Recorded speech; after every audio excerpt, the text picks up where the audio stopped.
সব কিছুর শেষ থাকলেও বিবাহিত মেয়েদের কাজের কোনো শেষ থাকে না।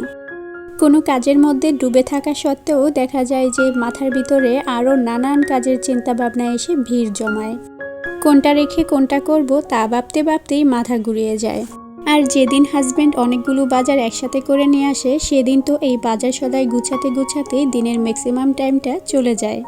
আজকেও ছিল আমার ওইরকম একটি দিন। এখানে অনেকগুলো বাজার করা হয়েছিল। আমি ঘরে কোনো জিনিসই একদম শেষ করে আনি না।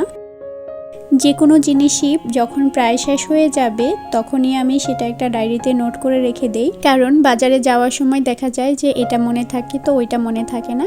এই জন্য আমি সবসময় এই কাজটা করি। যখন যেটা প্রায় শেষ হয়ে যাবে সেটাই আমি একটা ডায়েরিতে লিখে রাখি। সেই লিস্ট অনুযায়ী কিন্তু সহজেই বাজার করে নিয়ে আসা যায়। যাই হোক, এখানে কয়েক ধরনের মাছ আনা হয়েছিল। তার মধ্যে ছিল রুই মাছ, চিংড়ি মাছ, সরপুঁটি মাছ, চাপিলা মাছ, পাঙ্গাস মাছ। পাঙ্গাস মাছ আমি খাই না, কিন্তু আমাদের ঘরের সবাই খায় আমাকে ছাড়া। চিংড়ি মাছ কিন্তু দেখা যায় অনেক তরকারিতেই লাগে, ছোট চিংড়িগুলো। এজন্য সবসময় আমার ঘরে ছোট চিংড়ি রাখার চেষ্টা করি। চিংড়ি মাছের দাম এত পরিমাণে বেড়ে গিয়েছে যা আমাদের নাগালের বাহিরে চলে যাচ্ছে। এখানে ছিল চাপিলা মাছ। এই শীতকালে কিন্তু টমেটো দিয়ে চাপিলা মাছ খেতে খুবই সুস্বাদু লাগে। আর এখানে ছিল পাঙ্গাস মাছ। পাঙ্গাস মাছ যারা খান না তারা তো খানই না, আর যারা খান তাদের জন্য তো খুবই ভালো, কারণ পাঙ্গাস মাছ আমাদের স্বাস্থ্যের জন্য অনেক উপকারী একটি মাছ। পাঙ্গাস মাছে রয়েছে প্রচুর পরিমাণে তেল। অন্যান্য তেল আমাদের শরীরের জন্য ক্ষতিকর হলেও কিন্তু মাছের তেল আমাদের শরীরের জন্য অত্যন্ত উপকারী।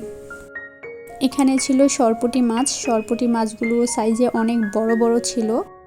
একটা সময় অনেক মাছ খেতাম না, কিন্তু এখন আলহামদুলিল্লাহ মোটামুটি প্রায় সব মাছই খেতে পারি।